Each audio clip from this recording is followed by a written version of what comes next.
Michelle and Corey here from Maxil, here to discuss the personal service setting IPAC quality assurance program from Maxil. Our highlights: how, why, external connections, is it mandatory or voluntary, tailoring to your specific needs, a continuum strategy, and debunking some myths. Let's begin with the how. How did Maxil begin such a program? We were approached by individuals from the personal service setting, some of the distributors that are already connected with Maxil, asking us to fill a void, to bring some education to the sector in order to highlight IPAC, infection prevention and control, and be able to perhaps offer some guidance in order not to just open the doors, but to have that continuous, we could say, security that you are doing the standards of practice justice. So ensuring that your environment, doesn't matter what type of setting you are, does actually meet the public health guidelines. As to the how, why Maxil, why ourselves, why Corey and myself? We are both registered dental hygienists, and Corey brings a separate expertise in being part of the personal service setting. For myself, my work here at Maxil, I wear many hats in the dental community. I do work here as a researcher, professional speaker, and also manage the continuing education department. Maxil is PACE approved, meaning that every year our material that we have for education is actually peer reviewed by a different board, making sure that it is evidence-based and not biased. My other hats in the community is that I am an educator at Fanshawe College, where I also write their infection prevention and control written policies and procedures. Along with that, my past experience has been with the College of Dental Hygienists of Ontario and their Quality Assurance Committee, actually being a quality assurance assessor, going into dental offices, investigating and assessing what they do for infection prevention and control, letting them know what needs to actually be done. One of my recent hats is sitting on the Canadian Standards Association Board for Infection Prevention and Control, where we review the standards of practice that impact dentistry, impact the personal service setting as well, anything to do with reprocessing, and we review them and make edits where needed. So I can assure personally that a lot of the work that we do here at Maxil has been evidence-based research and is actually coming from a base of true knowledge, not just from the written aspect and the research aspect, from having lived into the shoes of somebody who actually does need to have an infection prevention and control program. When we look at all those hats coming together, that does deliver the quality assurance piece that we need for such a program. Why would someone like yourself, a business owner in the personal service settings, why would you want to take a program like this?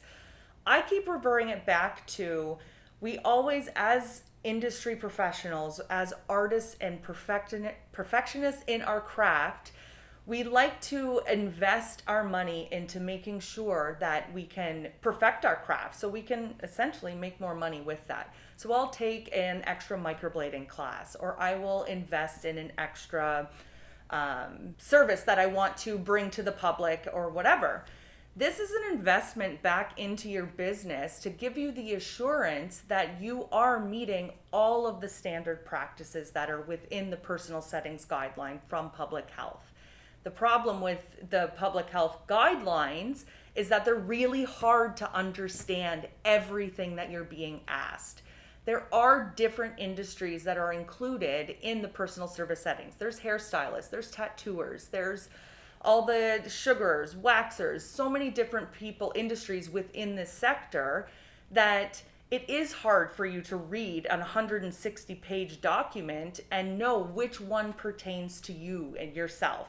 A quality assurance program like the one that we've created here at Maxil actually walks you through step by step. I'm showing you, like, this is our program, this is our project here.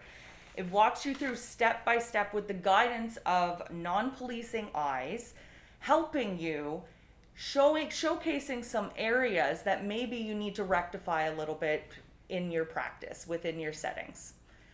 Is the Maxil Quality Assurance Infection Prevention and Control Program mandatory or voluntary? It is completely voluntary. Maxil is not here to act as a regulatory body, is not here to be policing.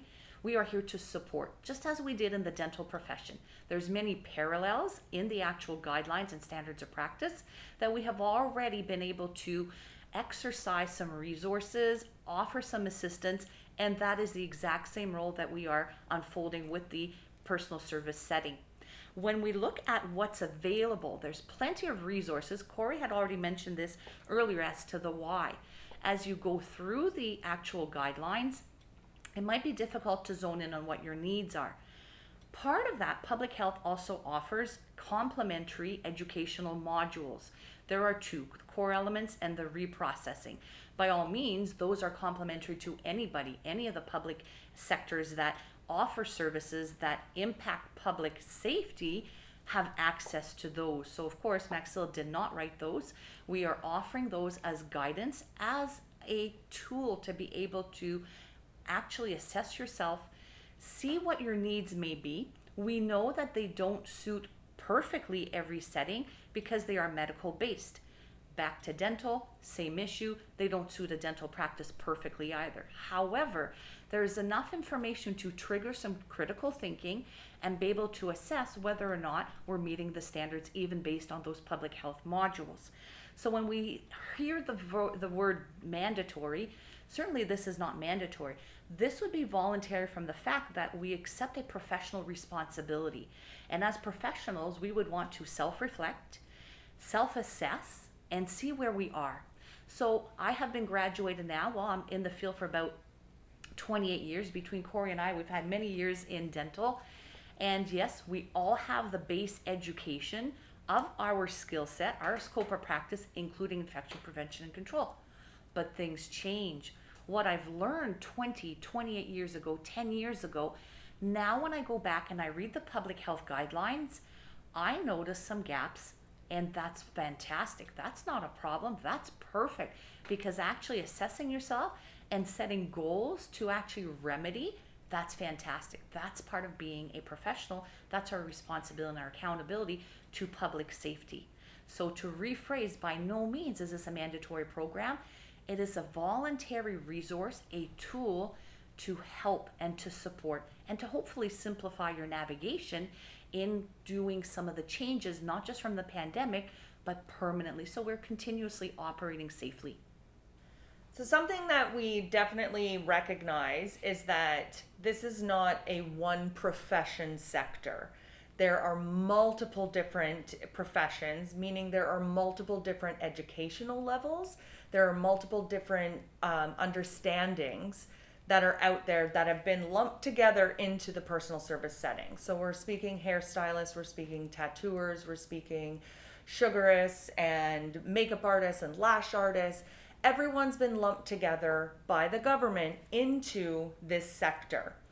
Now, what our program does is you are assigned a project manager who is trained to assist you specific to your needs in your setting.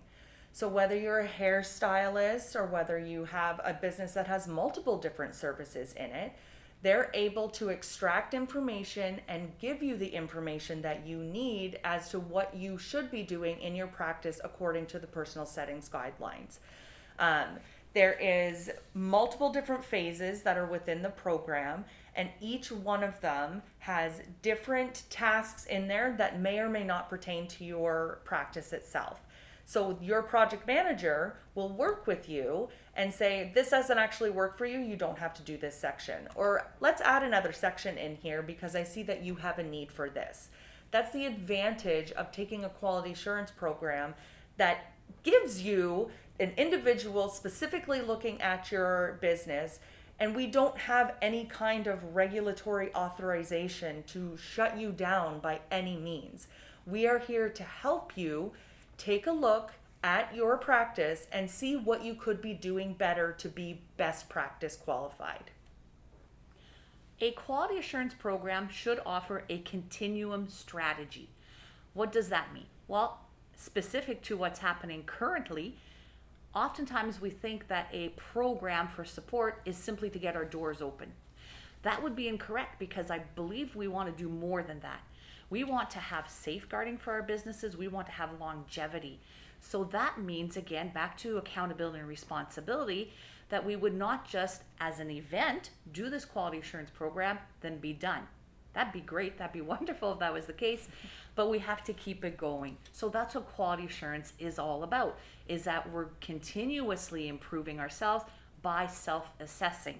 So when we look at self-assessment, once you set goals, make those changes, and then it could be in 6 months from now, you go back, do this checklist that we've devised to see where you stand. You might be surprised. You may find something new. Maybe there's more services that have been added. Maybe something has changed in your practice, or you just didn't really focus in the same manner on the first assessment. There is also a record keeping piece to this. The personal service setting public health guidelines do state that quality assurance records must be retained for 3 years, and that is 1 year on site, 2 years off site, I do believe. And that would also take part in this quality assurance program. This would be part of your retention for your records, for proof that you have actually done the work to self-assess. When we look at the whole quality assurance program, what would that look like from beginning to end for this part of the self-assessment? Well, we have actually taken the public health guidelines, transposed them into a checklist system. So you don't have to read through paragraphs deciphering, what does this mean? Does this mean this? Does this mean that? Does it apply to me? Does it not apply to me? So the checklist is in format of questions. Yes, no, not applicable. And from that, you can devise what goals need to be set for your environment. The checklist is about 50 pages, I would say, and Corey has a view here. Is. And it is devised by category. Categories we've taken from the personal service setting from public health. And basically it walks you through that whole interaction. Leaving, I'm going to say no leaf unturned. It's very specific. And sometimes when we do our self-assessment, we may not realize, hey, I didn't know this. No problem. Again, we're setting goals to have that continued improvement. So the bulk of it is that checklist. You wouldn't just do it once and then walk away from it. As we said, it's a continuum strategy. You would go back to it again in a few months, revisit. So we're always looking at ourselves from a little bit of a closer eye to see what we need to do. That's where Corey and I and our IPAC team step in, is that we support you with that as well. So if you have any questions, even from 6 months down the road, then we're able to help answer that, set the goals into the proper direction. We're going to take a trip back now to the creation of this program and how far back it actually goes. Michelle and I have worked together for a long time as colleagues. I think we've worked together since 2012 or 13, so, yeah. I believe it was, when we first met each other. And in 2017, I decided that I was going to take a sugaring course. And it was purely because I thought it was a cool service and I wanted to learn how to do it myself. And when what happened with that is I recognized that there was a lack of infection prevention and control that was within that sector. And I ended up doing, because I worked with Maxil at that time as a sales rep, I would visit different offices and different hairstyling places and different tattoo shops and different, just to see what the need was for different educational components that Maxil offered at that time. So Michelle and I had talked about something like this program way back in 2017, but at the time, we don't believe that there really was a heavy need for it from the public. Now pandemic is entered, and now the sector has recognized that there may be a gap in between what the government sees them as knowing and what they actually do know. And so that's what this quality assurance program is, actually gives you a guide, like a tier to hold yourself up against, that if everyone were to take it, you would know that your hairstyling place is held to the exact same credibility as the next hairstyling place. And you know that your hairstyling place is held to the same accountability as the tattooing place as well. So it wasn't until the pandemic where they recognized, they being the sector, possibly recognized and approached Maxil and asked for a quality assurance program to be created. And I do believe that in order to, Well, first create, write a quality assurance program, deliver it, not just as an event, as a process, and to have the program continue as a continuum strategy. There has to be the knowledge base and there has to be the passion.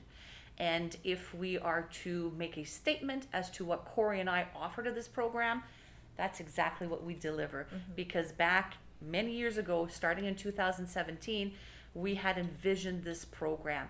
And again, obviously coming from Corey and I, certainly no ties to government, no ties to legislation, simply peers helping peers. Absolutely. And I think that's a big thing from a professionalism perspective, from the whole perspective of responsibility and accountability, that if we can all look at ourselves from a closer snapshot and see where do we sit, what is it that we need to do.